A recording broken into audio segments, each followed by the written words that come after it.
This episode of WDW Today is being sponsored by MEI and Mouse Fan Travel. And, we've been mentioning Reunion 2010, which is coming up on December 1st through 5th. And, of course, you can be a part of Reunion. And why not book Reunion with MEI and Mouse Fan Travel? That's right, they've got special rates. But better yet, never mind the really low rates that they've got for Reunion. How about the fact that if you book with MEI and Mouse Fan Travel, you get admission to a client appreciation signature event. More details coming on that. And 24-hour head start on any Reunion event tickets that go up for sale. So if we book something really cool and there's only limited space, anyone who books with MEI and Mouse Fan Travel gets first dibs. So you won't have to camp out. That's right. No camping out. No camping out. Ouch. Give them a try. Visit them online at www.mousefantravel.com. This is Walt Disney World Today. Give us 5 minutes and we'll give you the world. It's Wednesday, June 30th, 2010, and this is episode 740 of WDW Today. I'm Matt Hochberg of StudioCentral.com. And joining me on today's show is Mike Newell of Mouse World Radio. Mike, June is over and we're into July already. I can't believe that July 4th weekend is coming up. What have you got planned for the big weekend? I plan to sleep. Very exciting. To me, it is very exciting. No fireworks, Mike? I try to avoid fireworks. I only like illuminations as far as fireworks goes. You see fireworks and go, you know what this could use? A huge globe underneath the fireworks. And lots of blazing flames. And Scabetta on a boat. Also joining us on today's show is Mike Scopa, a senior feature writer and blogger for allears.net. Welcome to the show, Mike. Where's my dad? Nemo. Right. Very good. Good one. Wow. Also joining us on today's show is the master statistician of touringplans.com. It's Fred Hazelton. Welcome back to the show, Fred. Thank you, Matt. Always a pleasure. Happy Canada Day, everybody. Canada Day. Oh, that's right, July 1st. July 1st. How convenient. Tomorrow. Your Canada Day is just a few days before July 4th. Huh. That's What right. a coincidence. Anyway, we are talking about your listener questions today. It is Wednesday, so let's start out with a question from Shelly Liska, who writes, "Hi, y'all. My name is Shelly Liska, and I live in Upland, California. I've only discovered your archive of podcasts about 2 months ago when I was researching our upcoming trip to the world. I listen to older shows while I do my work. I process payroll for a local police department, and I'm really enjoying the wealth of insider knowledge and getting to know all your personalities, both funny and cranky. My husband and I will be visiting the world December 2nd through 9th, 2010 for our 14th anniversary. We're annual pass holders here for Disneyland and go every couple of weeks. It'll be our first visit to Walt Disney World and my third. It'll be his first visit to Walt Disney World and my third. But it's been about 20 years since I was last there. There was no Animal Kingdom and it was Disney MGM Studios, but I'm rambling. Here's my actual question. Is there much of a biting bug issue in the month of December in Florida? We don't really have a problem here in our part of Southern California, and I always forget about bug inhibitors when traveling. But I'm one of those that always gets bit. They don't like my husband for whatever reason. I just want to avoid being miserable and itchy from mosquito bites, etc." Guys, we've been down for Mouse Fest and Reunion the past few years, December. I can't recall a bug issue ever being an issue. Never encountered a bug issue down there. The only thing is that a lot of people have, they see the love bugs down there, I think, in May, Matt. You probably seen May and September. Yeah, other than that, I think it's okay. I know that back in the early 90s, there were some years where the mosquitoes were really, really bad in September, but I haven't heard anything since maybe 94 about that. Yeah, I'm in the parks almost every week, and I really don't notice an issue with mosquitoes at all.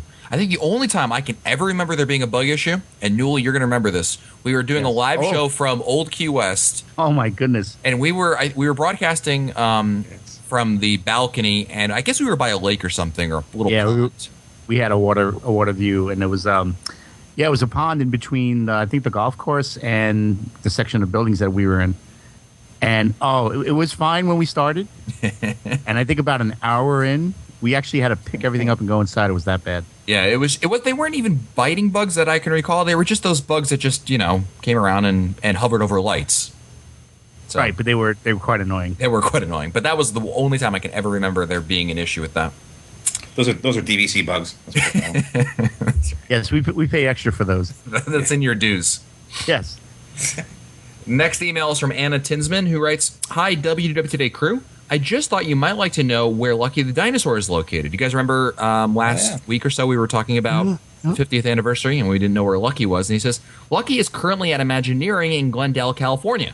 When you take Adventures by Disney's Backstage Magic Tour, you get to see Lucky. I've attached a picture of me with Lucky from my April Backstage Magic trip. Thanks, Aspen37 on the boards, and she's from Aspen, Colorado. She did attach a photo, so thank you very much, Anna, for that. Always That sounds like a major demotion for poor old Lucky. Yeah, he's like, you know what it reminds me of? Warehouse. No, it reminds me of the end of Raiders of the Lost Ark, where they just pan out to the Ark of the Covenant is in this huge warehouse, just like stuffed away with all the other stuff. And That's it. Yeah. there you go. Next email is from Ryan Ritchie, who writes, "Hi, Matt and the rest of the gang. I'm working on a documentary on the 1964-65 World's Fair in New York City. As you probably know, Disney played a large role in the fair.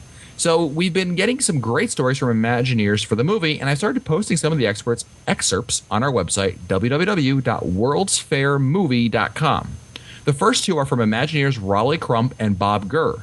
I hope to add more excerpts from these interviews and more Imagineers later in the summer. Thanks very much for everything that you guys do on WDW Today." It's pretty cool. It is cool. The 1964 World's Fair is one of the most famous ones. And, of course, we all know, Mike, that not only was the Carousel of Progress there, but those huge discs on those towers are actually spaceships from aliens. No, they're not. Come on. It was in the movie. It's got to be right. Men in Black. It has to be. That's right. And Newell, don't forget, I have a microphone in front of me. Everything I say is true. That is true. Don't forget, Small World was also a product of the 64 World's Fair. Was it really? Yes, sir. And wasn't also the it's in Disneyland, but Moments with Abe Lincoln, wasn't that A moment with Mr. Lincoln. Yep. And if I recall, they also had a fourth attraction there. It was some sort of wind thing. It was like a wind machine. It was like a big like a baby's mobile, and it spun around in the wind. And I guess that didn't make it. I was not there, so I don't know. Next email is from Travis Kelly of Harrisonburg, Virginia. And Newell, you may recall a couple weeks ago that you took the helm of the show and were answering questions. Yes, sir. And he writes, Travis writes, "I was just listening to episode 731, and at 22 minutes, 20 seconds into the podcast, I was thrilled to hear Mr. Newell start reading my email. However, after reading the first part of my email about the shuttle launch being moved to November, the guys got sidetracked talking about how unreliable the shuttle launch dates were. They never got back to answering my email and actually never addressed my question at all. Could you now you have to wait until the regular time."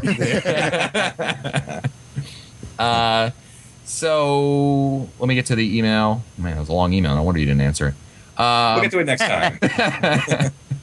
I'm trying to figure out what his question was. Well, here's what he writes. A little update since I originally wrote. We have purchased 10-day Magic Your Way tickets, basic tickets. We'll leave on July 23rd, 2010. Our plans are to visit each park twice, taking long breaks throughout the hot part of the day. Then use the 2 remaining days to go back and redo things like the kids like, and perhaps have a rerun of the nighttime attractions at whichever parks the girls choose. Even though we have a 10-day ticket, the heat will limit our time in the parks. With the massive crowds, we would love to have some sort of a touring plan that gets us through every attraction at all 4 parks while minimizing our standing in lines. It's a good question for Fred. So, Fred, if you're looking to, go during the summertime and want to avoid those hot afternoon hours, is there a touring plan that really works for that? Well, sure. I mean, if you want to avoid the heat, that's what we actually did a couple weeks ago when we were there. Pretty much all the touring plans are customizable. You can go to touringplans.com and punch in the attractions that you wanted to do. Ding. And Ding.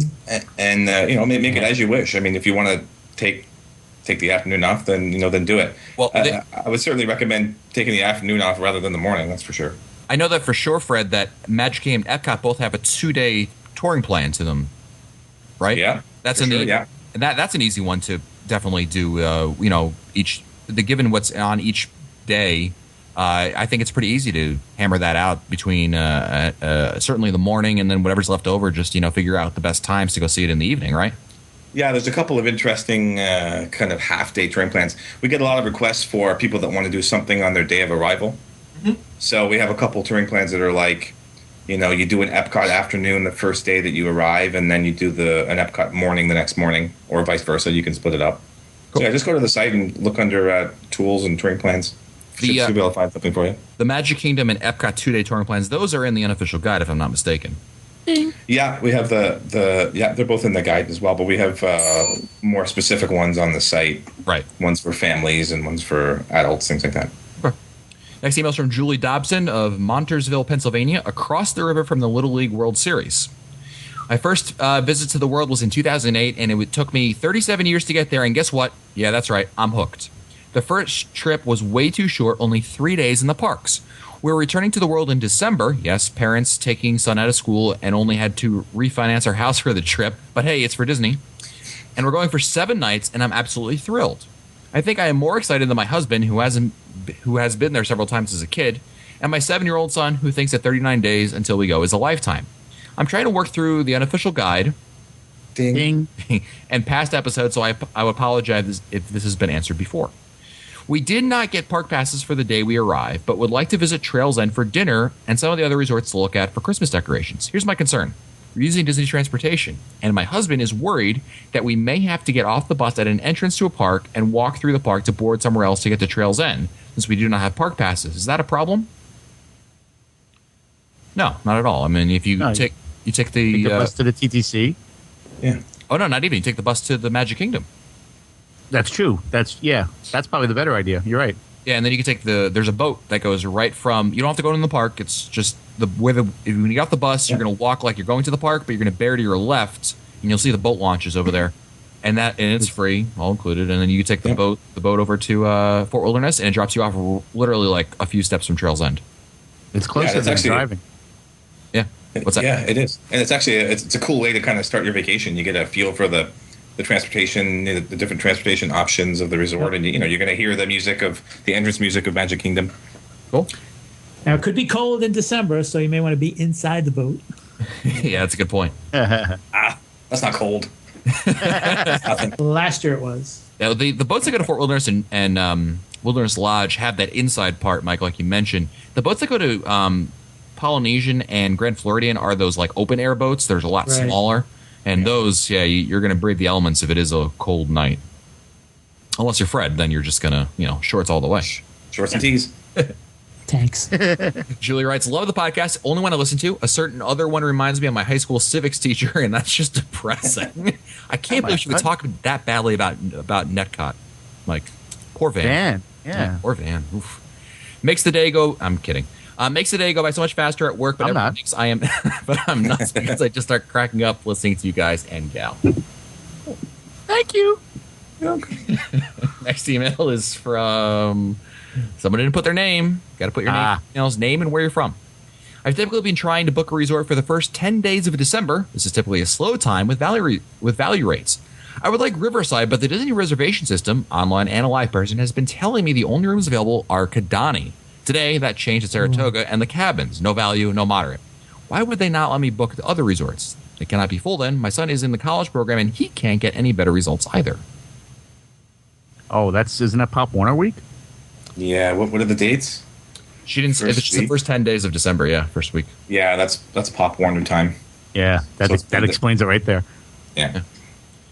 Speaking of Pop Warner, let's go to an email from Donna. This is Donna from Pennsylvania, and I'm going to December 6th through 13th. According to the touring plans website, Ding.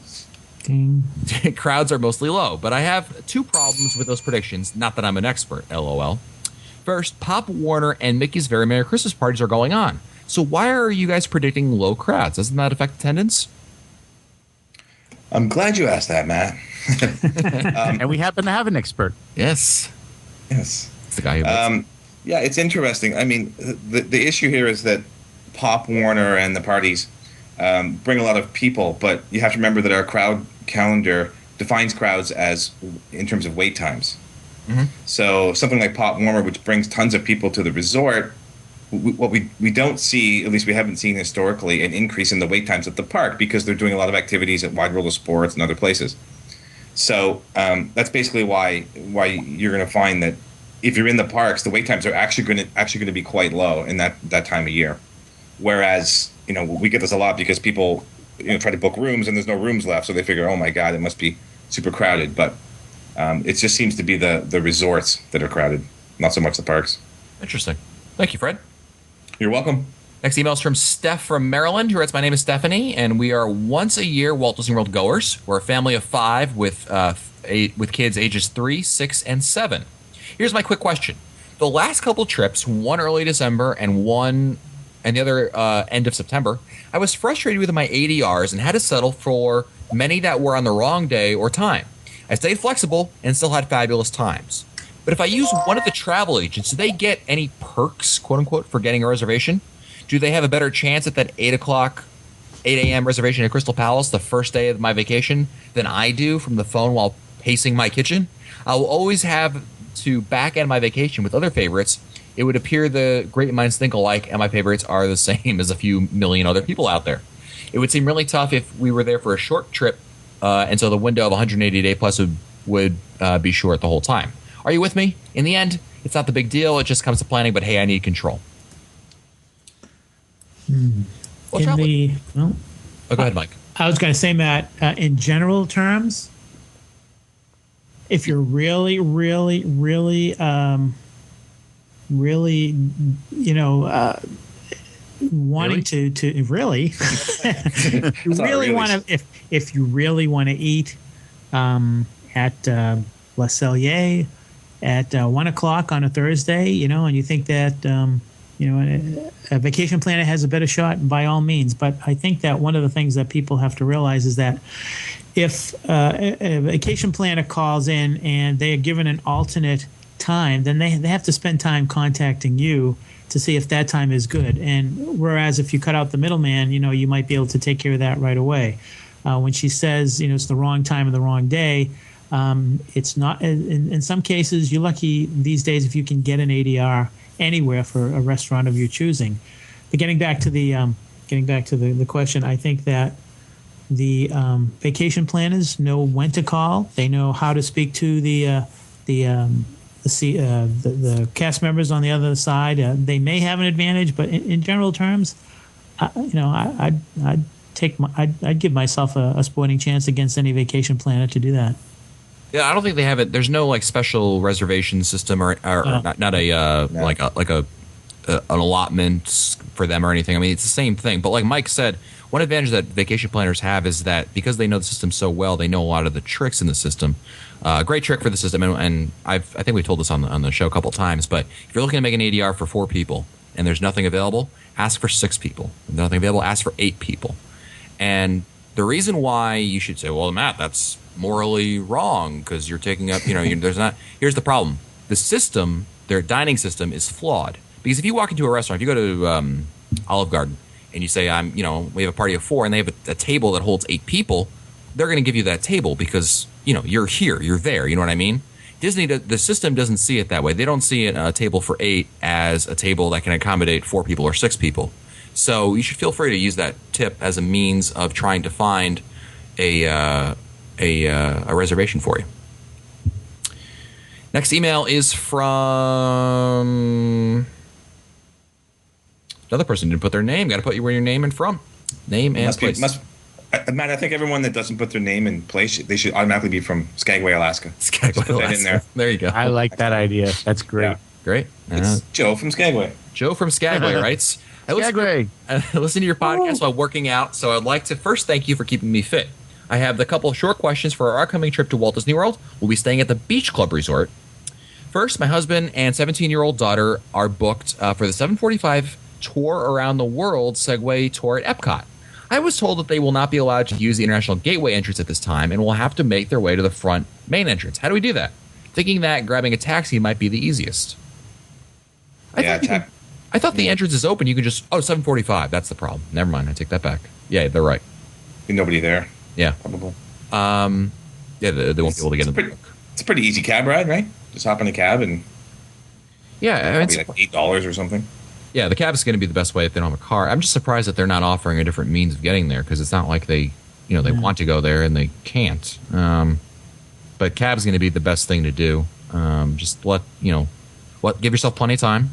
But usually I have good experience, especially in that kind of resort. getting a cab. Second question. If we abandon our teenage children at the hotel for a couple of hours on a Friday night and want to take a short stroll from our resort, don't want to take a car, have a drink, and unwind there, where would you recommend we go? We don't want a noisy, crowded dance club and have been eyeing the ESPN club. I thought they said they didn't want a That's not noisy. noisy, crowded club. It's really noisy and crowded in there. That's not a good option. Are they just looking for drinks? Look, have a drink and unwind. Oh, you know where I'd go. Newell's Hangout. Yeah, and exactly the place where Mike Newell is recognized by as soon as he walks in. They call it George. Newell's Niche. Newell's Niche. The Bellevue.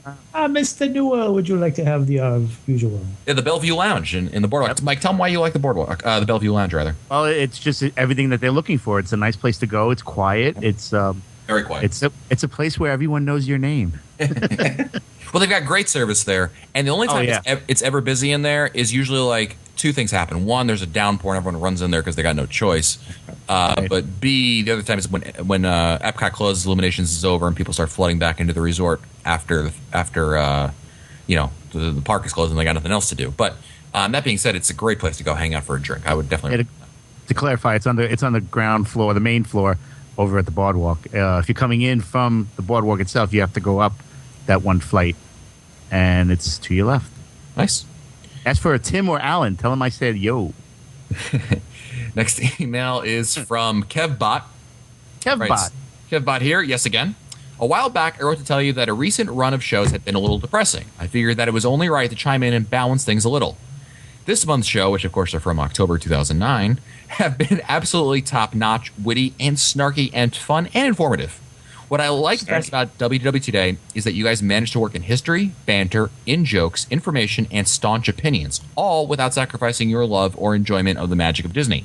You don't put out that everything at Disney is always perfect, nor do you take the opportunity to bash it. I will never, ever understand the logic of devoting that much time to a subject you don't care for. No questions today, just a comment that I love the show. You guys crack me up and always leave me knowing something I didn't know I had tuned in before. Thanks again for a 3 times weekly dose of awesome.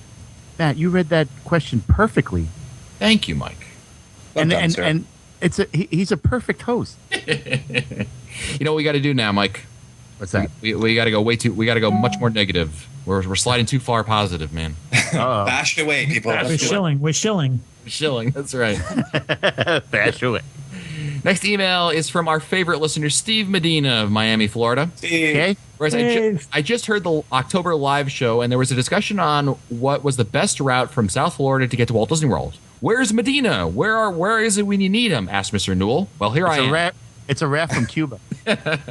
Len thought I-95 was the best bet, but actually 95 stays on the coast where the turnpike cuts into the middle of the state with an exit on Osceola Boulevard, exit 249, which is 11 miles east of the main gate.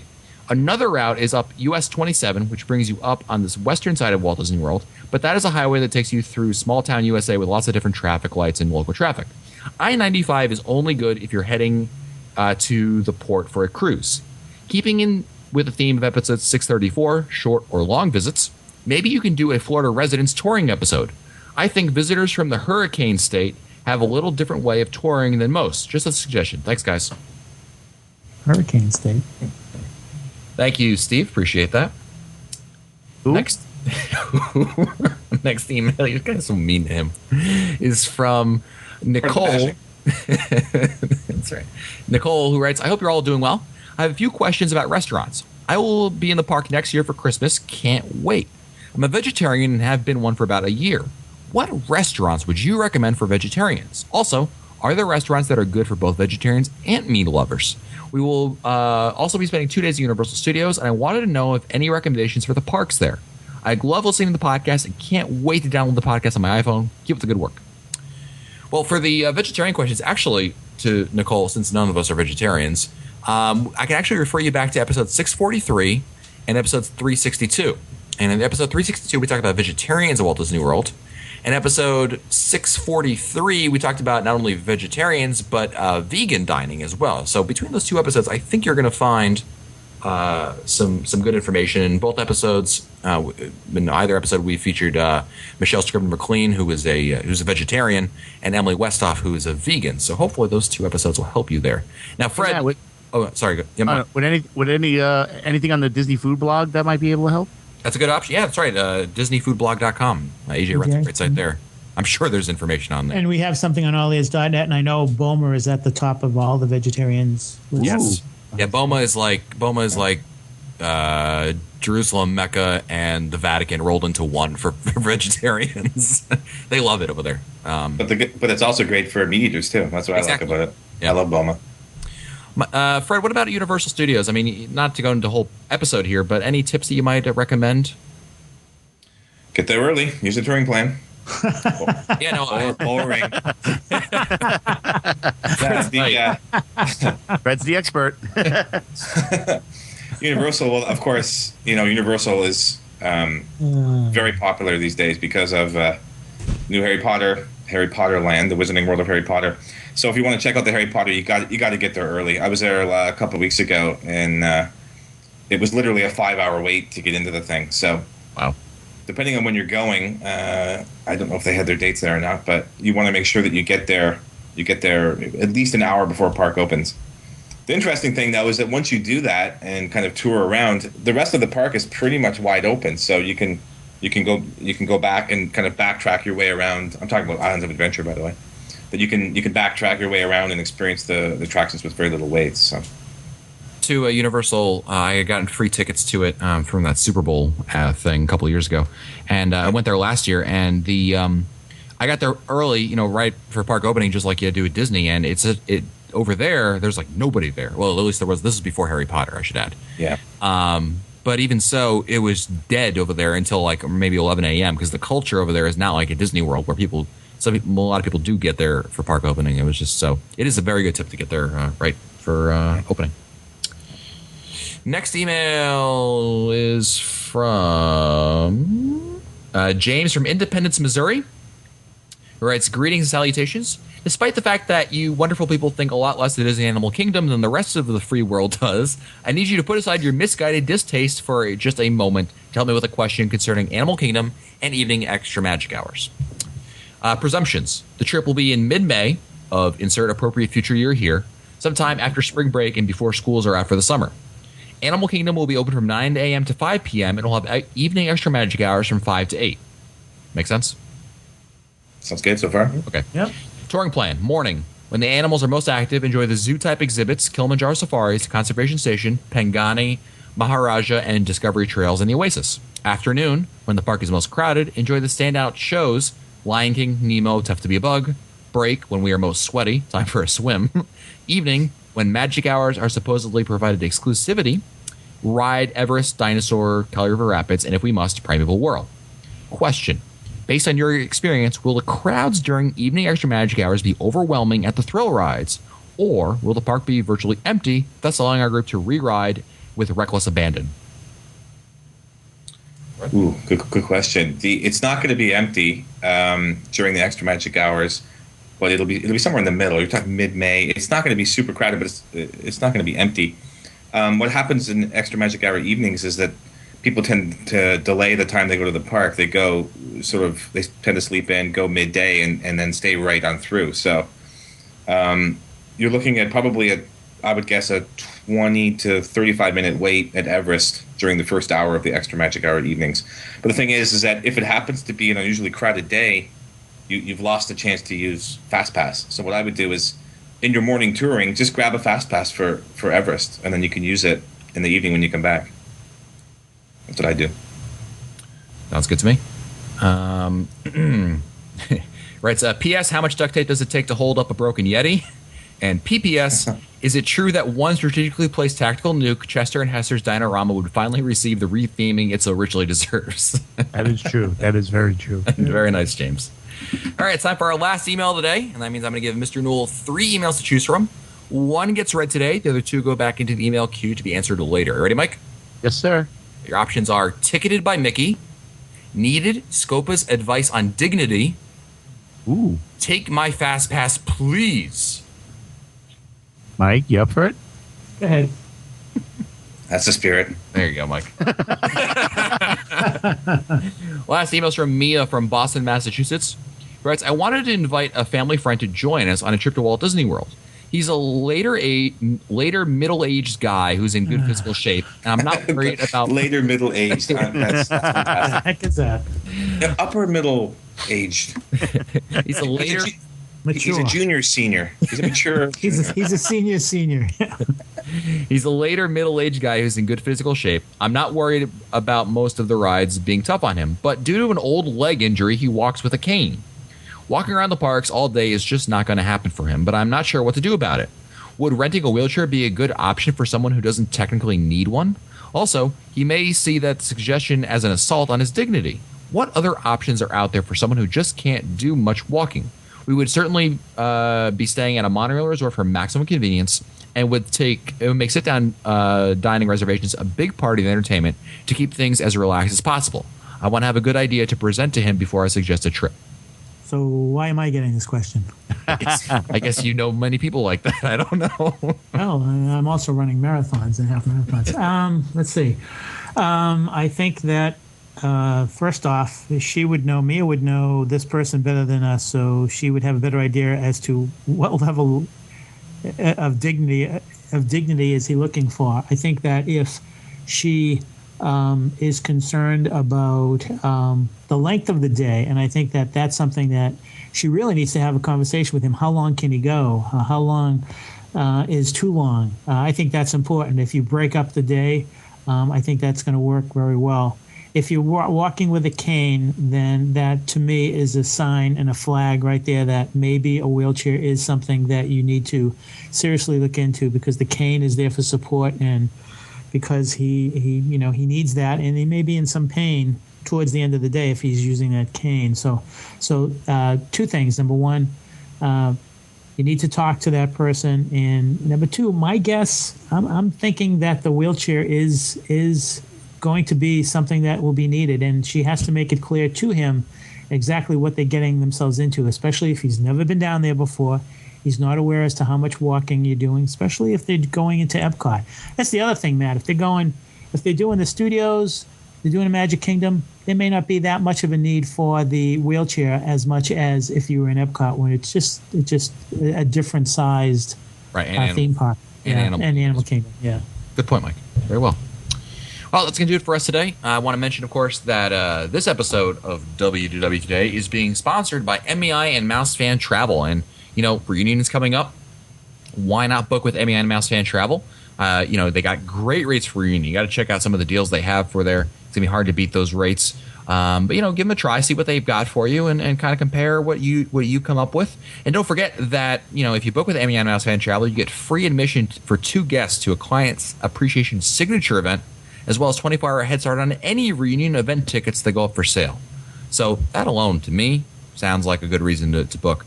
Try them out at www.mousefantravel.com. If you want to find our older episodes, read our show notes, or send us your comments, you can visit the WDW Today website at wdwtoday.com. I want to also take a moment here to mention that our next live show is scheduled for July 18th, 2010. Keep that date open, July 18th, 2010, 8 o'clock p.m. Eastern. I'll be calling in. Nice. Watch for my call. Newell blocked the calls from Canada. You got it. All right. If you Ozone. For Len Testa, Mike Silva, Mikey Newell, and the master statistician himself, Fred Hazelton, who never gets enough love. Fred, we love you, buddy. Yeah, behind the curtains. I'm feeling it. I'm Matt Hochberg. We'll see you on the next show. Stupid Judy, stupid energy. This has been a production of Mouse World Radio.